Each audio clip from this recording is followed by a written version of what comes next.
Today, we're going to talk about how to write a paragraph, how to write an explanatory paragraph. So this is not necessarily going to be how to write an email paragraph, because you should never just go off on a tangent with developing your explanation of why you are looking for your stapler. So this is not having to do with workplace writing. This is more having to do with any type of explanatory paragraph. So this is going to be going over structure all the way from early elementary through college of how to structure basic paragraphing, and then we will incorporate that into how to structure an essay. But first, I did that thing where I panicked and went, oh, I forgot to talk about the difference between fewer and less. So as I was erasing the board to get ready for paragraphing, I thought, I don't want to miss that opportunity. Anytime you have a number, you should say fewer, and anytime you have amount, you should say less. And this is why Walmart is wrong. It should be 20 items or, you guessed it, fewer, especially for those of you who are hoarding toilet paper. 20 rolls or fewer, not 20 rolls or less, especially if you have that plural S. So anyway, that's your grammatical tidbit for today. Fewer versus less. If it's countable, it should be fewer. All right, so we're going to go over paragraphing 101. This, again, should be applicable from early elementary all the way through college. There are really three components to a good quality paragraph. You have different names for it, but they're all kind of fitting under the same topic, okay? So we're going to put C, E, and R, and this stands for claim. And I want you to kind of get ahead of me. If I make a big, bold claim, ladies and gentlemen of the jury, my client is not guilty, then what do I have to have right after that to back that up? You have to have some sort of substantial evidence, evidence that matters, not just something that you randomly threw into quotation marks because technically it came from the text. It has to be applicable to the claim that you're trying to make. And then the last thing, this is really the heart of a good solid paragraph, really any kind of paragraph, again, with the exception of like workplace communication, which should be short and to the point. We're talking about development of an idea. This should be reasoning. And people will call these things different things. This could be called a topic sentence. This usually is called evidence. Some people put an E, explanation. I really like the wording of reasoning, mainly because the whole point of what you should be doing here is explaining to me the reason that this proves that. If you're a very mathematical person, like me, I like things very structured and orderly.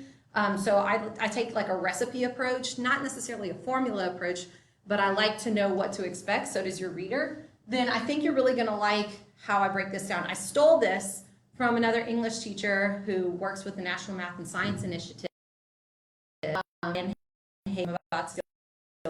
He said that if you invest, like I want you to think reasoning, real estate. This should take up the majority of your real estate of your paragraph. So the majority of your paragraph, the space it takes up on the page, okay? It means paragraph. If your claim is about one sentence, which it should be, that's your topic sentence. You're investing one sentence telling your reader this is what the paragraph is going to be about. And if you invest about one sentence incorporating your evidence, okay, so here's my claim, here's my evidence, your reasoning should be greater than or equal to these two put together, your claim plus your evidence. So if you wanted kind of a mathematical approach to it, reasoning should be greater than or equal to claim plus evidence. For my advanced placement literature students, I tell them greater than. And that really forces their hand. So what this had them do was really force themselves to almost over-explain. They felt like they were over-explaining how the evidence proved the claim. But what it actually did was it developed their thought process, which made for a good paragraph. So a lot of times we make the mistake of assuming that the topic sentence and the evidence are sort of self-explanatory, and then we leave it to the reader actually to do more of the legwork, when really the writer should do all of the work. Your reader should do no work. These are some of the problems that writers run into. They assume that these are things that writers assume about their readers, which gets them into the problems that they have. They assume that their reader knows them, knows the writer, likes the writer, agrees with the writer, and overall wants success for the writer. And mainly because a lot of times when students write, it's the teacher who is evaluating them. And in general, we do. We know them, we like them. That's why we miss them so much, y'all. We know them, we like them, we want them to be successful. And this is actually a problem for writers. What teachers end up doing is sort of helping them and going, oh, well, I know that she meant X, Y, and Z. So I'm gonna give her credit for having said it, even though it's not even there on the page itself. Sometimes I'll go over to a student and I'll say, are you trying to say blah, blah, blah, blah? And they go, oh yeah, that's exactly what I'm trying to say. And I said, okay, show me where that is in your paragraph. And then they look down and they go, oh, it's nowhere. So sometimes I know what they're trying to say, they know what they're trying to say, but technically it's not there on the page. And if it's not there on the page, they cannot get credit for it. And teachers, we have to do better of holding them accountable for that. We cannot give them credit for what's not explicitly on the page. That's on us. Okay, instead what they should assume, and every time I ask my students, like, how does that change things? I want you to think, how would this change the way that you wrote if you changed your assumptions about the reader? Assume your reader does not know you, does not like you. Not only does he not agree with you, he vehemently, aggressively disagrees with you. Like, take whatever stance you are making in your claim, the reader has the polar opposite stance. And it's almost like voting, okay? Would vote against that candidate, that claim. And does not want success for you, wants you actually to fail in your claim, okay? So again, to go back to that lawyer example, ladies and gentlemen of the jury, my client is not guilty. You are talking to opposition. How is the opposing counsel going to refute your claim, okay? That's now who you are writing for. Not your teacher, not someone who loves you and cares about you, not your mom whenever she reads this and is like, oh my God, this is the greatest paragraph anyone's ever written, let's put it on the refrigerator. You're writing for someone who vehemently disagrees with you and does not want you to be successful.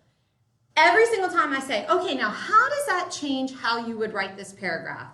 My students go, oh my gosh, I have to explain like a lot. Yes, you do. And they say, I have to be very persuasive. I would posit that there's no such thing as writing that isn't persuasive. Even if you're just explaining a concept, you're still having to persuade a reluctant reader.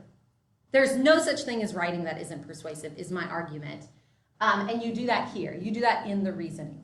So I want to break down how to do this and some tips and tricks for each of these elements, okay? So let's, I'm going to erase some of this. And y'all, if you have questions about any type of writing, like think of all of your all age kids that are at home learning basic writing, like how can they incorporate this, please feel free to include a comment in this live feed. Okay, I'm erasing this and I'm going to go through step by step kind of the do's and don'ts of each of these elements. So let's start with the claim. The claim is simply that. It is setting up for your reader your most basic topic that you're going to be arguing in here. Sometimes the problem we run into is that we do sort of an upside down triangle of a paragraph and we don't get to our claim until the very last thing. This is a problem in essay structure. This is a problem in paragraph structure. So a lot of times I'll see students who want to give me the plot. Okay, all right, so there was Macbeth, or pick any character you want. There was this character, and here's what happened, and blah, blah, blah, blah, blah, and da-da-da-da, and they explain the whole plot to me, and then they get to their claim of like, Macbeth was greedy. And I go, cool, that should have been the first thing that you wrote down, okay? So whatever your most important point is, that should be the first thing that you write down. One of the things that we talk about a lot with my kids is when we go, like just to organize thoughts, we've asked them, what is the best place to eat in the food court? And then they have to come up with their claim, okay? Chick-fil-A. And then we say, what are 3 reasons that Chick-fil-A is the best? Each of those reasons would become its own paragraph in sort of that structured 5-point essay. Introduction, reason 1, reason 2, reason 3, conclusion. Okay, thesis would be Chick-fil-A is the best restaurant. If one of the reasons is because it has good customer service, your claim sentence, the biggest problem I run into is students want to do way too much much. They want to give you all of the information up front and lay all their cards on the table, and then they have nothing left for the rest of the body. That's the biggest problem. They don't know how to simplify topic sentences. So if I say, all right, if reason number one is that Chick-fil-A has good customer service, you can literally say, Chick-fil-A has good customer service, period, the end, that's it. So here, the problem that we see 9 times out of 10 is that they do too much in the claim, ironically. They do way too much in the topic sentence. If you end up using the word when, W-H-E-N, it is wrong. No when.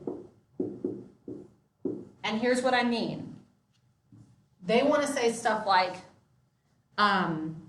if you're writing about literature, okay, Atticus Finch shows integrity when he, and then they go off and they start either solving the plot or they start getting to their evidence. That's the next thing you're going to do. Don't do that now. Don't do that in the topic sentence. Just say, Atticus Finch shows integrity early in the novel, or Atticus Finch shows integrity, period.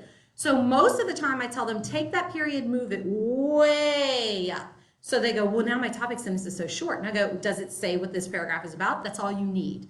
So again, the biggest problem is that they do too much in the topic sentence.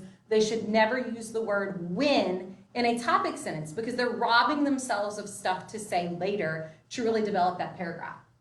So the next thing that I want to talk about is your evidence. Y'all, this is tough. They do what we call drive-by evidence or drive-by quoting. So let me give you kind of like bad, good, best. Bad means they don't have any evidence. Ladies and gentlemen of the jury, my client is not guilty. You should just trust me because I'm a good person, so you need to just believe what I say. Okay? Bad is no evidence whatsoever. That's not a paragraph. You just made a statement and it's an opinion and I don't care what you think. And usually if you don't have any good evidence, what are you about to unpack from me? Like what you doing in this paragraph, boo? Okay, good-ish, and I hate to even say good because it's like it might have been good once upon a time, but we can do better. Know better, do better. Good-ish is if you have a quote, but you set it up with something like, in paragraph 3, it said, quote. So that's what we see a lot of even into high school, which is why we're trying to get them a little bit more advanced in how to do this. And they don't know how to embed a quotation into a sentence. So they just say something like, in line 7, Shakespeare said. And I go, okay, well, what about it? So I tell them a few like critical rules that seem to work with this type of explanation, okay? You cannot just have evidence for evidence sake. Here's the problem that a lot of students tend to make. They think evidence is self-explanatory. But again, anticipate what is opposing counsel going to do with that evidence. How can an opposition take that self-same evidence and rip it to shreds? Okay, so you might say, ladies and gentlemen of the jury, my client is not guilty because gun, boom, here's the gun. So that's how you know he was not guilty. And it's like, well, wait a minute. Somebody else might come up and go, your client is the one who purchased the gun and here's a receipt for it. And your client's fingerprints were found all over the weapon. And your client had ammunition that matched the magazine cartridge. Blah, blah, blah. Like they could go and say, actually, just because you have evidence does not mean you have proven anything. You have to later explain to me how that evidence proves not guilty. Because somebody else could come up and go, oh, I'm glad that you said that he had a gun because that's perfect. That helps prove my point and I disagree with you. So just because you have it does not mean you've proven it. I would say, I tell my students all the time, find your like fingertip specific evidence. You've got to, if you're referencing a text, you've got to be able to point to it. And what they tend to do, I'm just going to grab something off this table. What they tend to do is they go, oh, this part right here proved it. No, you're basically saying, oh, the writer, he proved it. See, it was the writer. Here's your evidence. I say pick what part best, most appropriately, most succinctly proves your claim. You have to be able to point to it with your fingertip. And this goes for poetry, prose, literary analysis, textual interpretation, any type. I want you to get this specific. And they go, that word right there. And I say, okay, now. And it might be more than one word. I limit it to 5 consecutive words. Any more than that, what I find is that they tend to rely on the evidence to explain itself, or they're basically saying, oh, well, Shakespeare proved it with, the whole play, okay? I say 5 consecutive words, tops, no more than 5 consecutive words, and I tell them, take that quotation and just throw it up on the shelf for now. Just put it up there. Okay, we have our evidence. Whoop, there it is. It's over there waiting for us to use it. Now start telling me about it. What about that? Start explaining it. And they say, okay, what do I want to say about it? If you just say in line 7, it said quotation, there it is. Now hang on to that. I'm going to explain it in just a second. Okay. Oh, thanks, Sarah. Fingertips, it works. If you just hand somebody the evidence and then start unpacking it, I compare it to like if a chef puts something really questionable in front of you and you're like, oh my God, that looks repulsive. And the chef goes, no, just start eating it. I'll tell you what's in it in a second. Just start eating it. I mean, that's no thanks, not for me. I'm out. Thank you. Tell me what I'm getting myself into first. So you don't want to just drop your evidence and say, just trust me, read the evidence, and then I'll explain everything later. No, you almost want to cut to the chase a little bit and start explaining the evidence and pull in the piece of the quotation off the shelf when you need it to incorporate it into your reasoning and explanation. So let me give you an example, okay? Because I know that right now it's like, what does this mean? Give me something concrete. Let's say we're reading Macbeth. And again, this can apply to any character, and this might be its own separate video. I'll talk about like how to arrive at theme from a text. But basically, take any character, and let's say our claim is Macbeth is greedy.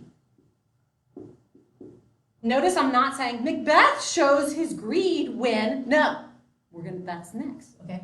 Macbeth is greedy, period, the end. Okay, the evidence I have is something like, nay, no witches, stay, tell me more, okay?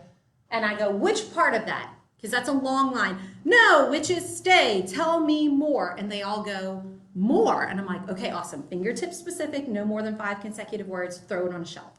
Tell me more. What I'm not going to do is say, in line 7 it said, tell me more, and then let me explain to you how that's greedy. I know it seems self-explanatory. This is the problem they run into. They're like, well, obviously that's greedy.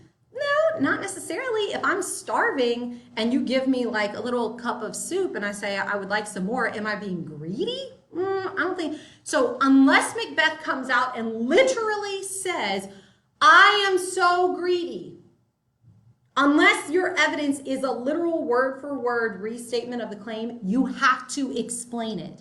Do not assume your reader gets it. Again, assume your reader does not get it, disagrees with you, hates everything you stand for.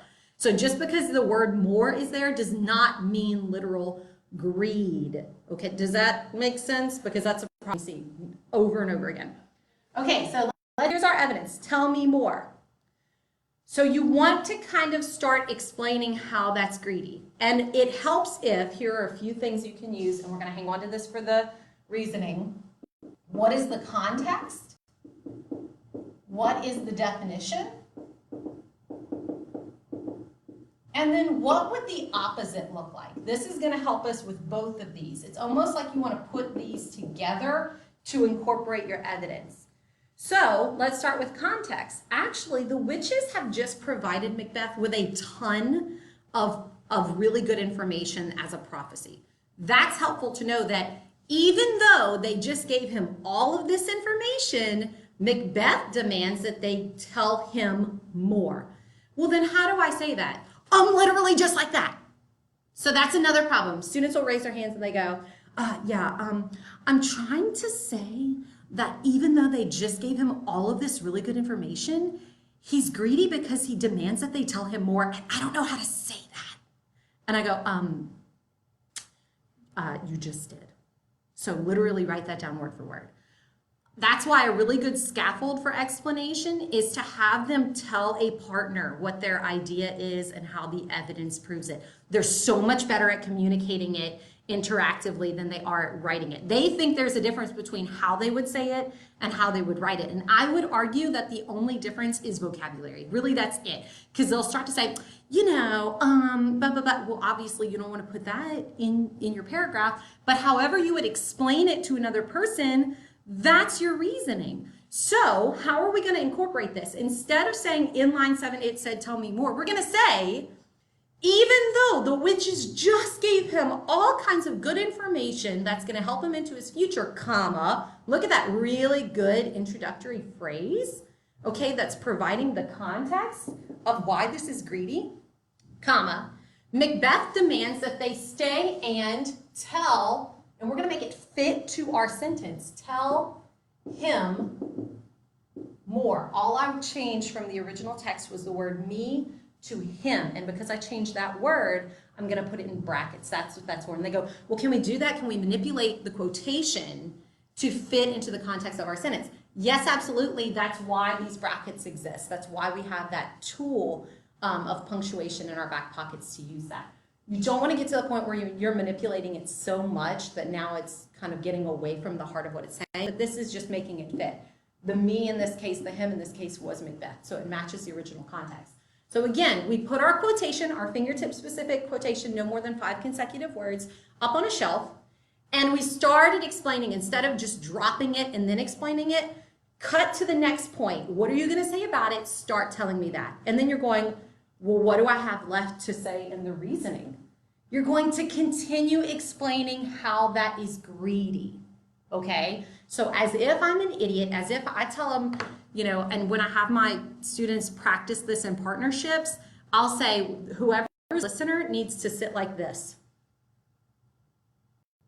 I want them to physically see the tone, the body language of a reluctant reader, because that's who they need to practice reading for, or writing for. If someone, I don't agree with them, everything they say, go, well, that's not greed. I want you to vehemently disagree with the claim to make them develop their reasoning more. So something that you could do here, I'll give you another couple of options. And my students have really appreciated having like a menu of options so that they don't end up doing the same thing every time. Now that we have provided the context, you can provide a little bit of the definition. What is greed? And I don't want you to say, Webster's dictionary defines greed as, but explain to me how that's greedy. So in your reasoning, your next sentence might be something like, he had been provided sufficient information that was more than satisfying for his goals, period. That's one whole sentence. So remember, our real estate needs to be the reasoning, okay? Despite this, however, he still wanted more. He was not satisfied with what he was provided. It was a sense of his being insatiate about it. So that's, again, where you can start using that thesaurus to pull in that good quality vocabulary, especially for AP. But you're not reinventing the wheel, you're still defining. So this is something that even lower elementary can start practicing. We've made our claim, we've incorporated evidence into an explanation. Now we're really going to start explaining it really thoroughly and come all the way back to our big claim, which we'll get to in a second. I have a student who loves this example. I have a lot of students who love it, but this is like her bread and butter. Mine too. Give me an opposite example. So if you're really trying to drive home that he's being greedy, tell me what that would look like if he weren't being greedy. Had he been satisfied, he would have instead told the witches, thank you, and left it at that. However, he didn't. Okay, so really overkill. I hope the takeaway is that you should really over-explain. I tell my students, you work on over-explaining, and I'll tell you when you need to dial it down. But don't ever worry that you are explaining too much. I'll tell you if you ever run into that problem. Spoiler alert, they've never run into that problem. Okay, so this is where the real estate of your paragraph should be. So again, at this point, I have provided the context. I've provided the definition. I've even said, had he not been greedy, he would have done X, Y, and Z. The last thing I need to do is come back and explicitly say the claim word that I started with. And I tell them all the time, if you want me to know that he was greedy, make sure you have said the word greedy, okay? So I'll know that you're done when you've come all the way back around to that key word of whatever claim you're trying to make. So if you said greed, come back to the word greed, not a synonym, not a first cousin, not a sibling of the word, the actual word itself. And then they go, well, I feel like I'm being so repetitive. And this is what I tell them. If I'm your lawyer and I'm representing you and you are not guilty, how many times do you want me to say not guilty to the jury? How many times do you want that jury to hear not guilty or innocent? Okay, so if that's your main idea, if that's what you're telling me is the point of that paragraph, you better repeat it. Okay, so I better see it at the beginning and at the end. So that's kind of just any given structure. So if we wanted to say something like, so obviously this was about Macbeth. Let's get back to that example about Chick-fil-A, okay? Chick-fil-A has great customer service. Anytime you say thank you or that they provide any service, they are quick to respond with my pleasure. So see how I incorporated it into part of what I'm saying about? I didn't say, they say my pleasure. This shows, no, okay? No more this shows, that's elementary. We can do better than that, okay? They respond with my pleasure. You could even say something like,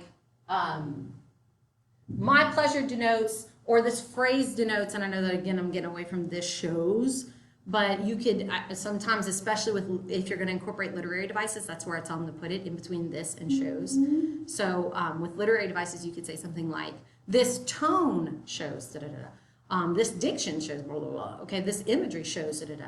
We're not talking about literary analysis right now, but that's where you would put it. So saying something like, the purposeful inclusion of this phrase in their interactions with customers shows that they are conscientious of making them feel at ease. If I wanted to go with an opposite, I could say something like, if they weren't concerned with being hospitable, they wouldn't bother to include that statement in their exchanges with their customers. However, they do. They are conscientious about it, and it's part of their unwritten code of their behavior, demonstrating that one of their key behaviors is hospitality and customer service.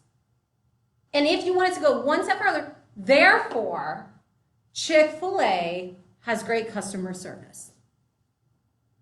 Okay, so really we're not reinventing the wheel. We're just kind of over-explaining what seem to be self-explanatory ideas. That's the biggest problem, is we want to get away from, well, obviously it's self-explanatory. No, it's not. Nothing is self-explanatory. That's the biggest problem we see in that writing. So that's kind of it in a nutshell. You call this claim evidence explanation or claim evidence reasoning. Make sure that this becomes the heart of it. Again, I think the biggest thing is that the reasoning should be greater than the claim plus the evidence. If you spent one sentence here and one sentence here, the reasoning alone should be at least 2 sentences unpacking the evidence and how it connects to and explains the claim. And then make sure you come all the way back to the claim. All right, y'all, any questions, send me a private message or anything else you'd like to see. I'll probably do one on essay development, like how to just structure that 5-point essay and how this fits into that. I think there was also something about literary analysis. I'll probably do just a quick one right after this about like how to arrive at the theme from a piece of literature. Anything else you want to see, just let me know. Feel free to share. Hope this helps somebody out there. Good luck.